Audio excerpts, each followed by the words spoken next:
pick red side. You know, they obviously had a great win rate against T1 when they were on blue side in their previous matchup, but even so, when they've had selection, you'd expect it to go blue side. I mean, game one, they went blue side, but clearly think they have a better handle of things on this side, despite having just lost here and won that blue side map earlier. But I think it's kind of showing that even though they won that game one, I don't think you can really call that a convincing victory. And bans will follow the trend of the previous map. Exactly. Tom Kench here was the ban from Hon Life. They might just go for the center instead, because it was definitely a problem. Oh, never mind. They are still just going to opt in. Feeling a little bit stubborn here as the center, obviously, going with the first pick once again. Is it Zeka picking away the Corki that might be their answer into this one? Because it did feel like that was also a bit of a problem. That is Jinx just immediately locked in. Now, the gate. You can take away the Sejuani. This is going to give Carrier the opportunity to lock this one up right now. We'll go into the Ornn because he doesn't want to get banned away. And I was thinking Zeka was going to play maybe a Yone here with this lock into the Sejuani, but it's an old favorite, the Sylas. We talked about that narrow champion pool. Back then, this is one of his best picks. But they will lose the Thresh if they lock it. And so we'll then just leave that one to Delight here, who's had arguably the best Thresh we've seen of the season in an individual game. You know, I feel like a hover like that, it's kind of showing, like, I'm not even sure if they'd want to play it, because I feel like hovering like that, you're like, oh, wouldn't Sylas be great? You should ban it. You know, throw that one interest. I think the Thresh is essential, especially with the Ornn being picked on the other side. The safety net against the ult, very valuable in this situation. And they're really setting this one up to be a big Viper carry game.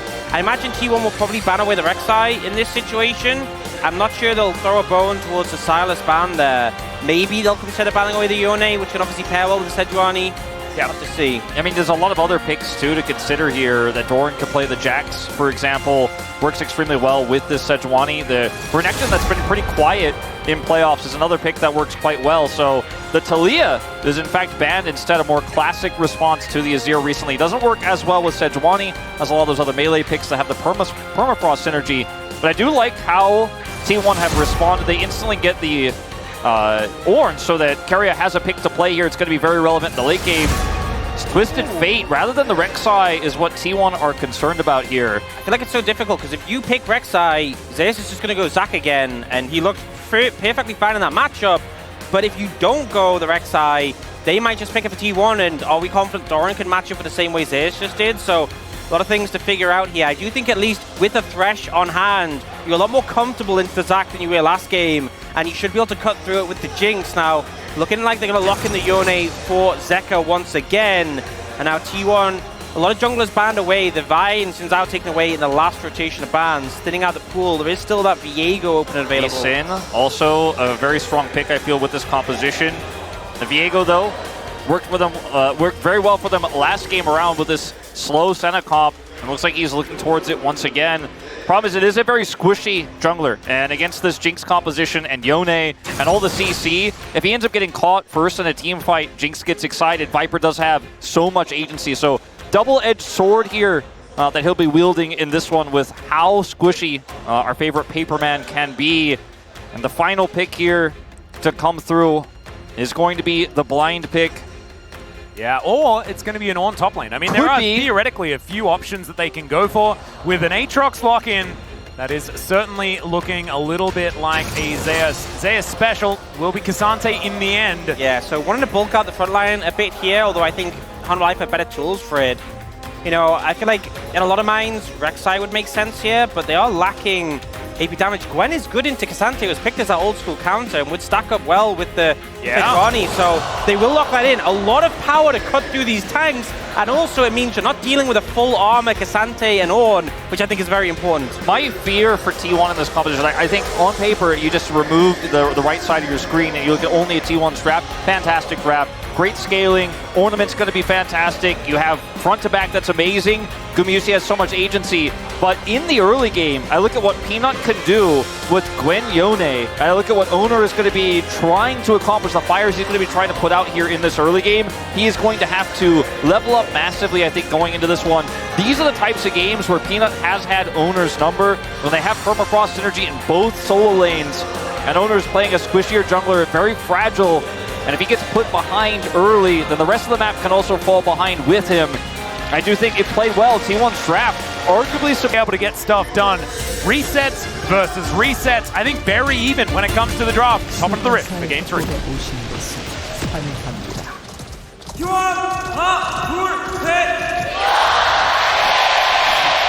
하나생명 4, 2, 1. All right, here we are, ladies and gentlemen. It is now a best of 3. Everything tied up between T1 and HLE. You know, I'm just glad that we've had so many games this season where you have Sejuani and no one really good to stack it with. It's kind of like, you get things like Sejuani Azir, Sejuani Corki, and then you have like a top laner who's kind of whatever, sometimes even like a TF. Yep. It's nice to have like a top side where it's like, they both vibe hard with the Sejuani here. And especially there's a lot of champions, like if I'm playing Ornn or Cassante into these solo laners with Sejuani backing, definitely going to feel painful as the game goes on. I am interested though that it feels like even though the lane swap was a thing in game 1, like a Gwen being lane swapped against would be super punishing. But it appears like T1 haven't shown any intent to implement that strategy themselves, and Hololive Esports haven't seemed like they're too afraid of it either. So maybe just be, it came out game 1, it gave them an edge in the early game, but after that it's kind of been left at the door. We know stylistically in Korea, a lot of teams have shied away from it. It has been more of an LPL, LEC thing, and so I think teams just aren't ready to pull that one out necessarily in a best of 5. Now, we did see it in game 1, and while it found success, it didn't necessarily lead to a win for Hanwha. It was clutch plays later on that ended up giving them the critical edge to win that one. As we could be looking at a world right now where T1 have a 2-0 lead in this series, had certain events not come to pass in game 1. I think a lot of fans would say that it should be a 2-0 lead right now for T1. As I think, you know, looking at this draft, I really think Doran and Zeka have to come up big, as we know that Viper will carry late game if he's given the opportunity. If they can set up those picks, get the Jinx excited. I'm never really worried about Viper's Jinx. I'm never worried about Delight's Thresh. But it's the inconsistencies we've often seen for Doran on this Gwen that had me the most worried for Hanwha. Worried too. I think Carrier back on a champion that he's very happy with, as well as Zeus and Doran just fighting one another here towards the top side of the map. Something that we do understand. But I think there are a lot of changes that have happened here in this game, and I think we have learned why Hanwha did decide to move back towards this red side as well. Even though the bans didn't change, and I was very worried after that, it looks like they have come in with some answers, which I think tells us that they are willing to fight once again here in this game and haven't got out of resources as far as figuring out a way through this series.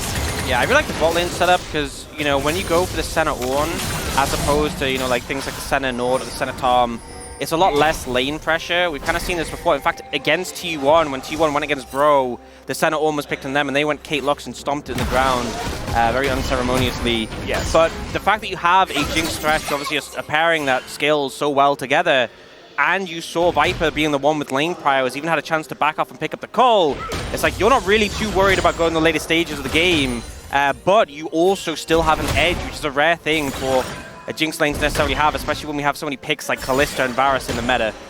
Yeah, it is a pick that feels very Viper as a vision toggle. Yeah. It's going to be, of course, Peanut lurking here in the top side, trying to bait Zeus in. He's very aware. Good game sense here. Yep. Manages to throw that ward down. Spots that Peanut is going back. It's a lot of valuable information, in fact, as Ona can have free reign here towards the bottom side. Decent amount of vision now put down by T1. Flame Chompers come in. Last series, be able to get out of the way. Between these two, I feel like Peanut kind of had Ona's number throughout, but it feels like in this one, Ona's been pretty ahead of the curve. A lot of times we see Peanut doing, you know, the old shadow, stay out of vision, recall, just make sure you're there in case something breaks off. But we saw obviously in the earlier games when Ona was able to get that flank angle, able to come through on the back end of last game after Peanut had recalled. So that extra information obviously very valuable. We'll see if Ona can find an opportunity to make use of that.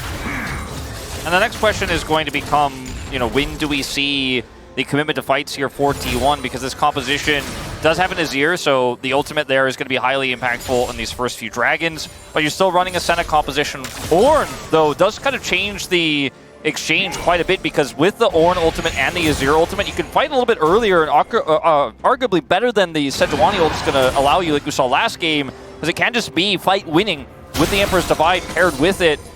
T1 looking to start this dragon up already here, even with Zaka having a little bit of control mid lane. Peanut will come and suss this out, but he is on vision. Yeah, T1 with some priority here towards his bottom side. will move up as 3.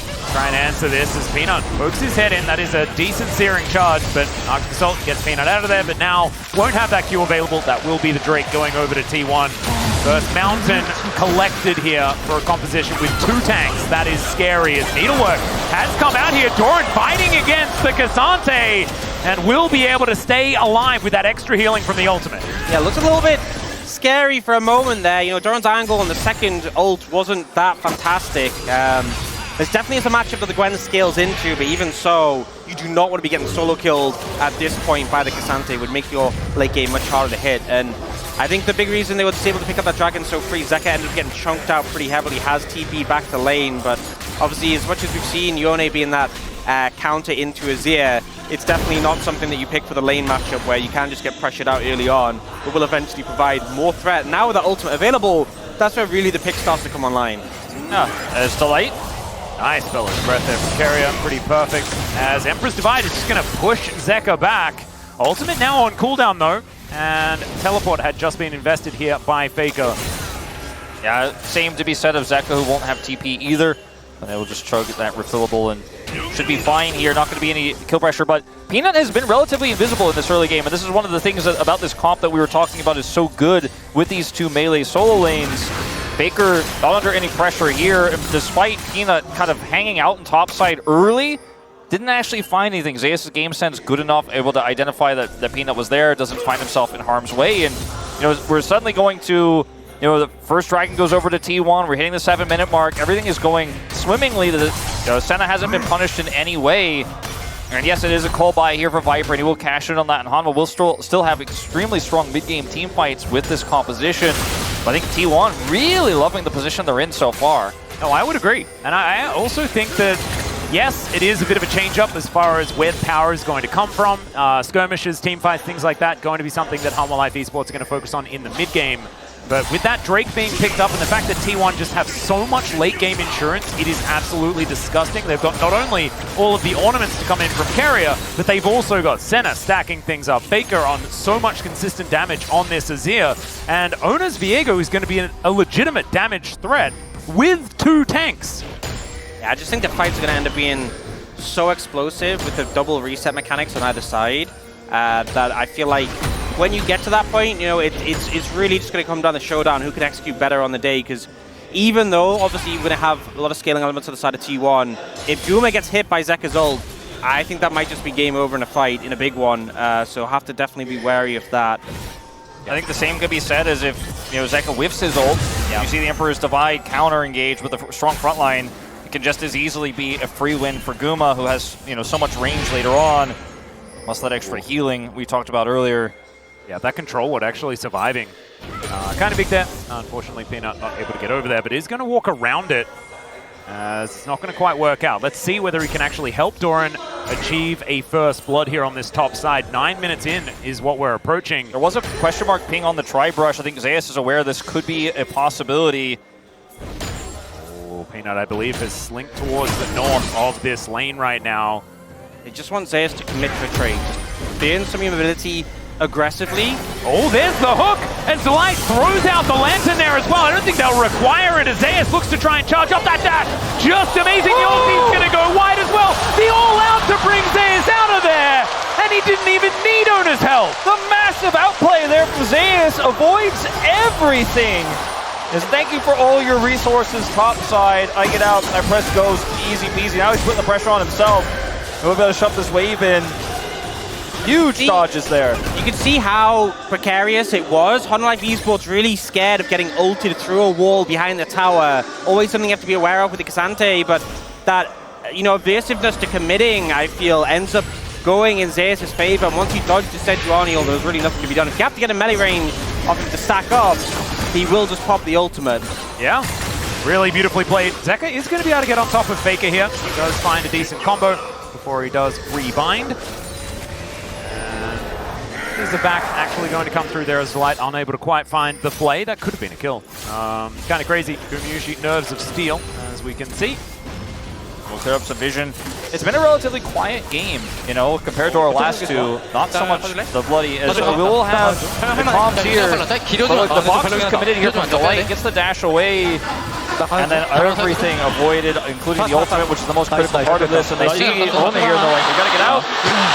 No chance. You can hear the crowd as well, knowing how important that would have been for Doran to pick up a kill there. Yep, and losing a play on the bot side as well is the cost of that play, so... Full calm collected as well from T1.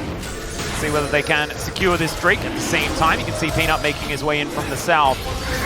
As they do get the ward over, Faker will be able to move first here from mid. So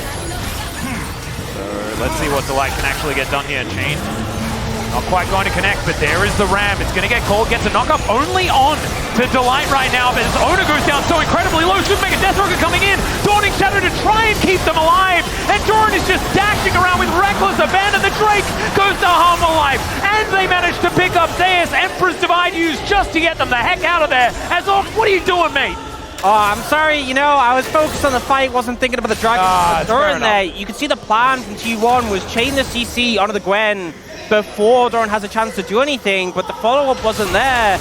And if you're not going to chain the CC, Doran can obviously just press W and disengage. They all end up a little bit clumped up, and Zeka finds a great angle to engage. It was really just a nice setup for 100 Life Esports. They'll take the Drake. The Soul, not going to be the most impactful, though. I think that the problem with that exchange there from T1 is just the fear of committing with the Emperor's Divide to try to kill that enemy top laner who's teleported in. Doran is, we're going to have a bit of a fight over this. It's just that you don't know exactly the angle Zeka's going to take, which still ultimately was their demise there, and the Emperor's Divide is used so late just to secure the rest of the members retreating. Could have been even worse there for the side of T1. Just a great angle from Zeka, and it felt like a heavy committal until it was a half committal there onto Doran. Now has his Riftmaker online, is going to be a big threat in upcoming team fights. At the end of the day, when the dust settles, because it is that Chemtech Soul, the Dragon Skier isn't going to matter that much, but the kill here is going to be quite massive. As you can see, the timing of this is so perfect, when then Doran just gets away, there's no Emperor's Divide follow-up, and then the angle. I think the Chompers were so huge at actually stopping some of the follow-up from the melee members trying to go in. So, you know, credit to Viper for seeing his teammates TP come in, throwing the Chompers down preemptively, and I think being a big factor in saving Doran. Yep, heads up play as well from T1 to know that once the Jinx gets excited, please get the heck out of there. There's no way you win that fight after that kill goes over. Yeah, they were instantly just turn on their heels, summon the wall of Sand Soldiers, and get the heck out of there to try and minimize the losses. 2,000 gold is approximately the lead here, though, for Harmer Life Esports, as that was first blood onto Zeus in that fight. Kind of nutty, as we have a minute until the plates fall off. Yeah, you are starting to see, though, farm advantages picked up. You know, you expect the Jinx to be up in farm compared to the melee Ornn, but, like, there's pretty sizable CS lead in top and mid as well now. 100 Life Esports allocating these resources pretty well. Now, we will see them attempt maybe to make a play on the Zeka, but I think it's so dangerous when he has ult and flash. Doran, of course, not having teleport here from the previous Dragon fight, but not going to commit. Ooh, Peanut does move his way in, but Ona able to get himself out of there, and will be just fine.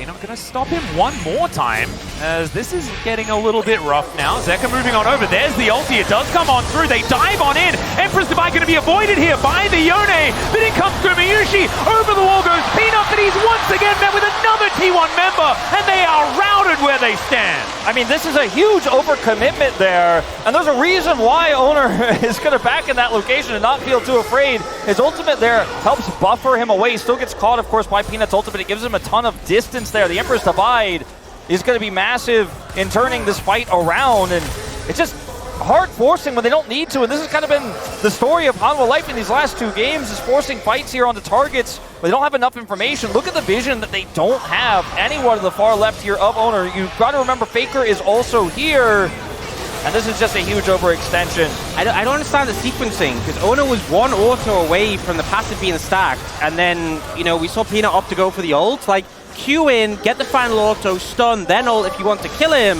If you're just going to throw the ult out, then back off if he ulted away. Like, they committed so much, and I feel like they could have just burned his ult and backed off, especially since they didn't have backup on the play.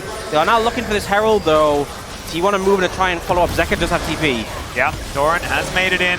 There is the teleport for the Yone. Zeus off on an angle, has a Mega Blast Cone to get himself into that front line exactly where he wants to be. Death Sentence goes wide, and now Doran into the mist, has been a bit immune, but Gumayushi, he's not. The Yone dives on top of him, Super Mega Death Rocket, it is yet another fight. Started off with a Jinx getting excited as Ona, not able to get his own reset, great hook, but it's onto Zeus. That's not a priority target. That movement speed for Viper is now wearing off. Oh, that Q, but it's a great catch from Delight, and Peanut's gonna lock down that kill. Now Gumayushi running for the hills, great cleanse, but it's not gonna dodge a rocket. That is going to go into the back of his head, and T1 once again going to lose out on the fight. Good flash from Faker, but these death sentences are just magnetic. Delight's Thresh has been so good in playoffs, and you look at this situation here for T1, and yeah, you trade kills, but it's never a trade up when Viper gets excited. With that death sentence connecting, he can follow up on such high range, gets excited again, and T1 never going to win that extended fight. Hanwha Life with a really nice front to back there, and it's, I feel, really telling of what we may see in the late game once the crit items are really finalized here. This is Viper just sitting on Kraken Slayer right now. Later on, a trade of picks like this could be even more devastating. And I feel like it could have gone so much worse if Zeka had ult here. Like, he gets the double knockup, doesn't have ult to follow up. Guma could have just been dead there and then. Doesn't even get him. They isolate the Gwen. But the thing is, like, this is a 4-for-4. They could have just backed away from this situation, but Zeus goes hunting for more. And it's just so well played. This is kind of the Viper delight we were looking for in this series, delivering so well on this duo of picks, and then here, pushing forwards, Guma tries to cleanse but doesn't get it. And I just feel like the value they're getting on the back of these two picks is just massive. Yeah, Sejuani value for Hanwha Life Esports cannot be overstated. And once again, this time Peanut having an even better performance than what we saw in game number 1. I feel like he's much more present, maybe too present if we're going to include that play previously. But it's definitely better to go that direction than it is the direction of passivity, I think, especially when you have a composition like this put together that thrives in the chaos. See whether they can keep it up, though, because, of course, this series is not necessarily one that has been predictable outside of, I guess, the last game.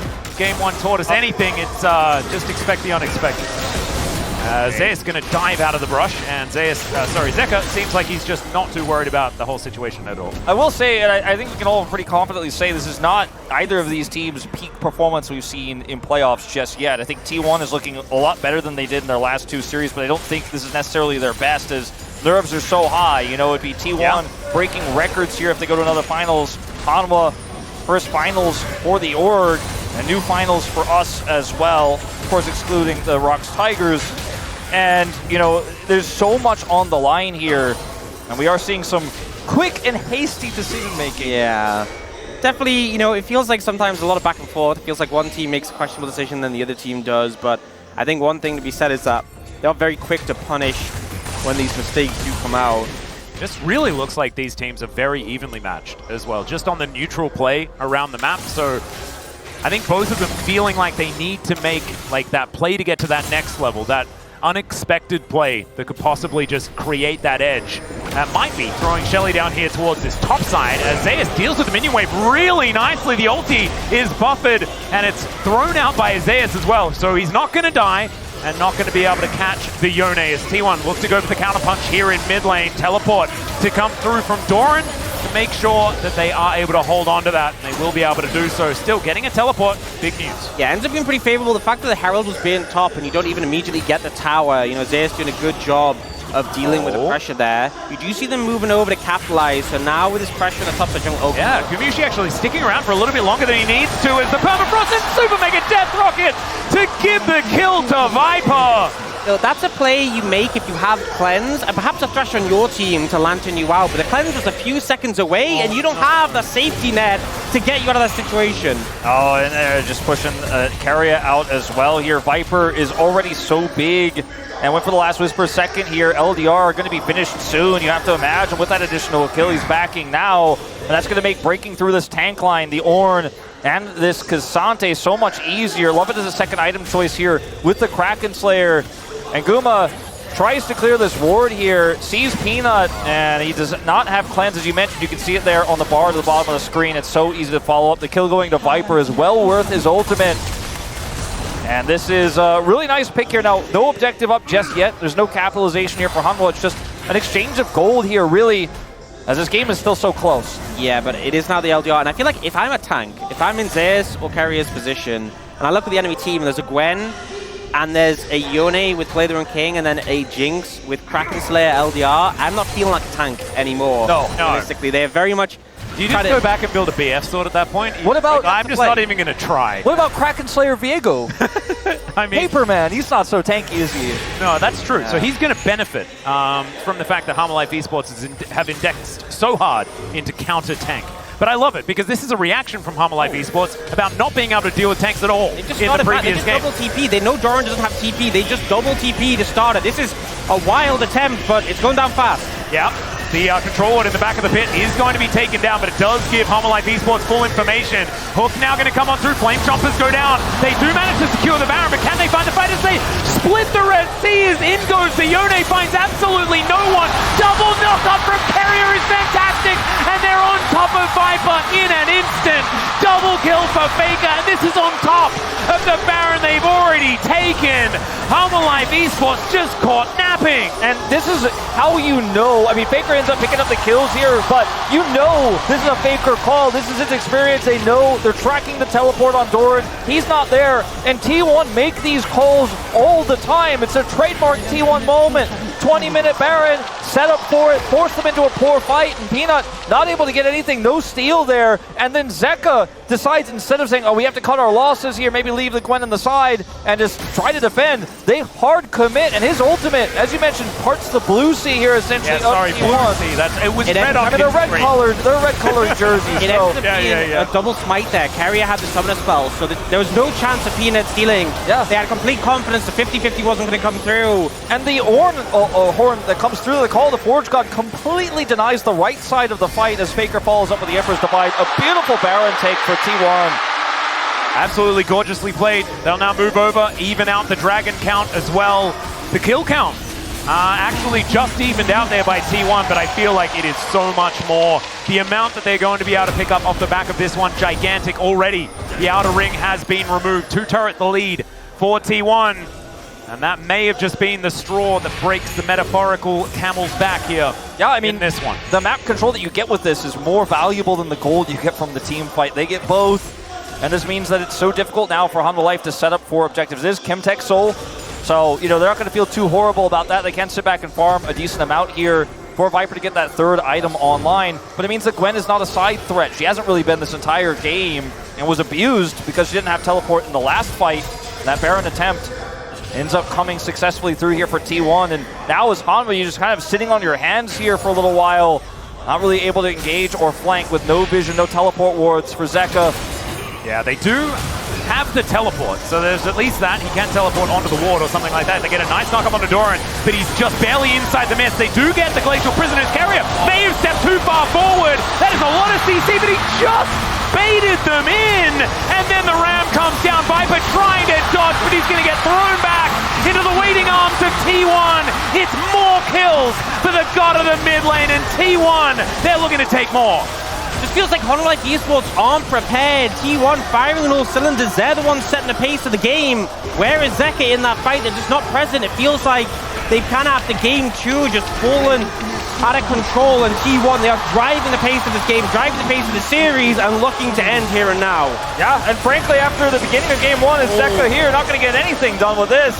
Yeah, Doran, he's inside his mist, and he will be able to at least protect this Nexus turret for now. 23 minutes into the game, so it is pretty difficult to push Nexus turrets. You look at that top fight, and there's no great flank angle for Zeka. There's no way to engage except to just brute force it, and they're trying to, once again, just like they did in game 2, oftentimes force it into a tank here that is itemizing. It's support, yes, on the Ornn, but he's very tanky. And the idea here is if we burst him down, if we kill him, Viper pops off. And if Viper gets excited, we can actually chase down these kills. We can win this fight. And it's the knife's edge that T1 walk here with Carrier. He's super low, gets ulted here. They just kite him back, and this is unfortunately for Peanut. Big overextension. Zeka not able to do anything, and it's not present at all. And it's just a really easy cleanup from here. If you get that kill onto Carrier, maybe you have a prayer in the fight, but he lives. You know, yeah, and the Yone teleport was so late as well. Late. It's like, if you're going to commit to that play, it's very clear they thought, oh, Carrier's overextended, we'll just kill Carrier and disengage from the play. But if you're going to commit to that play,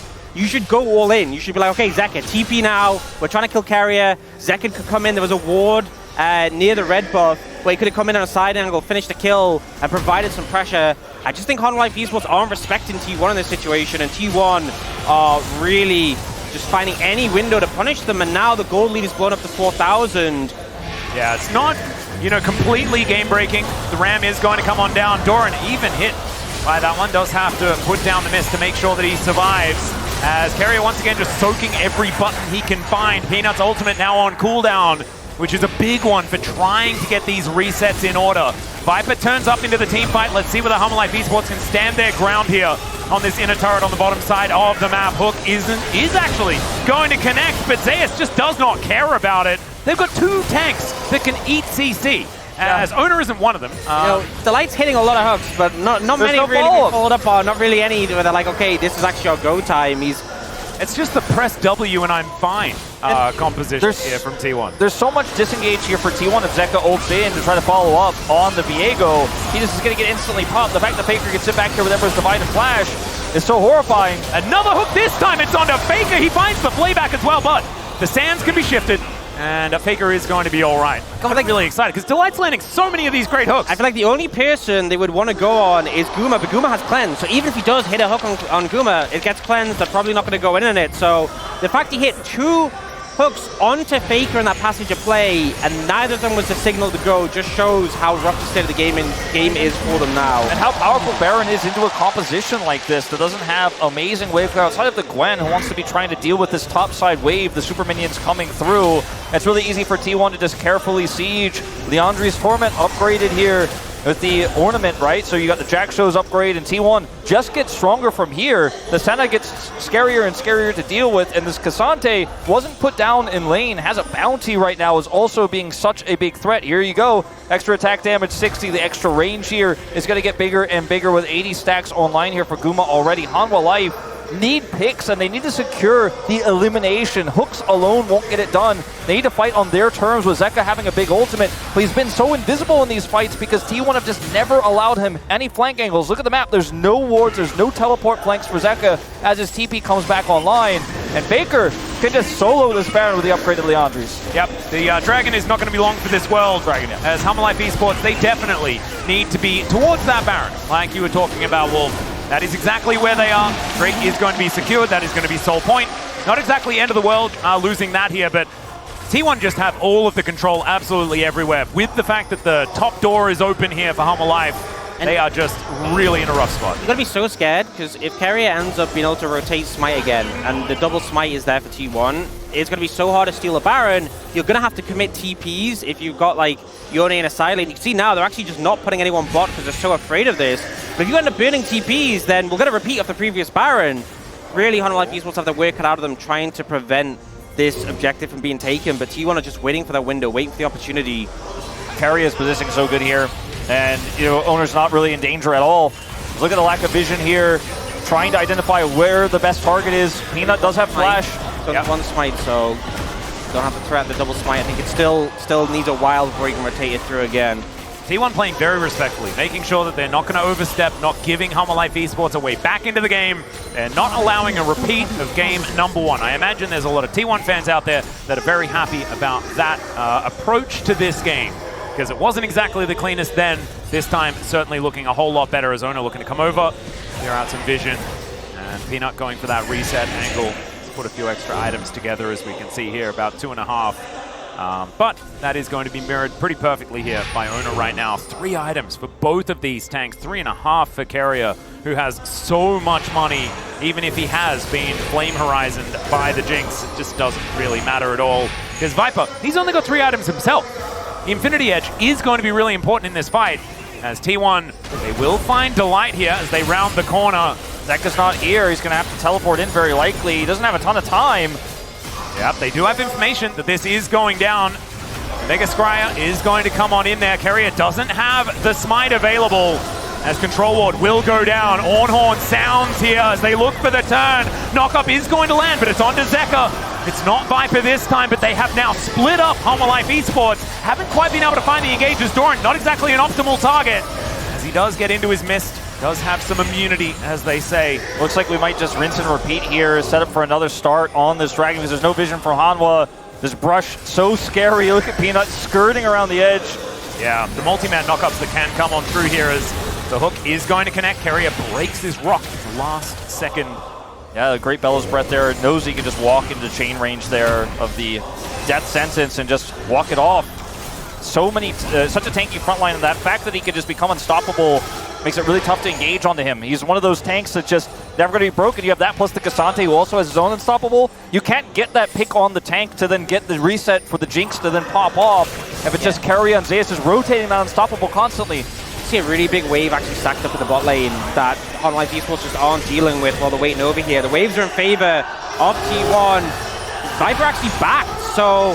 He did. I wonder what he was actually going back for. As the Super Mega Death Rocket comes on in, it just sails over the top of the Baron as T1 do back away. But you can see this gigantic wave that you were talking about is going to crash into that bottom inhibitor turret.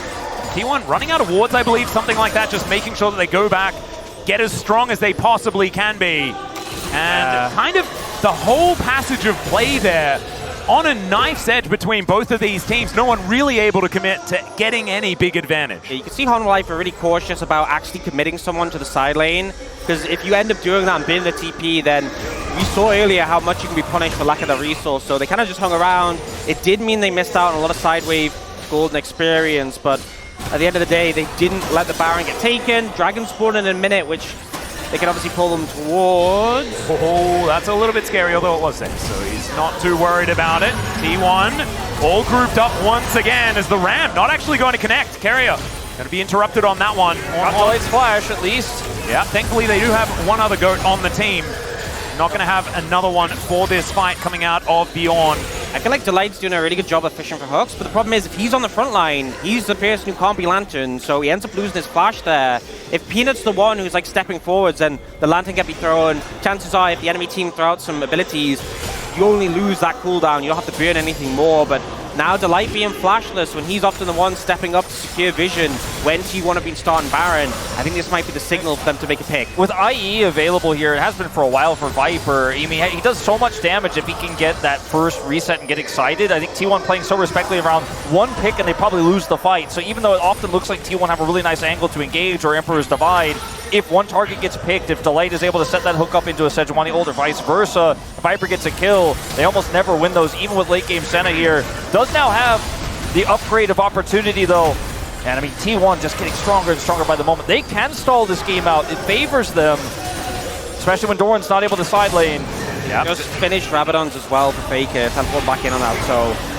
And we do have Zeka taking down this Drake, so that's going to even things out as far as Dragons are concerned, if he stays on it. Does have teleport, can join this fight at a moment's notice as T1, they've got this Baron down extraordinarily low. I think it's actually going to be taken this time, never mind. They are going to turn the big teleport as Emperor's Divide, going to be flashed out of the ulti, avoided once again, as Zeka also gets himself out of trouble. Doran going golden, but he is so incredibly low and will be taken out. The hook comes in and there is another Ram to come down. Peanut flashing away, and this time the Searing Charge is not going to do it, but Delight is not going to be so lucky. The double knockup is gigantic from Zeka, who once again drifts away from the fight.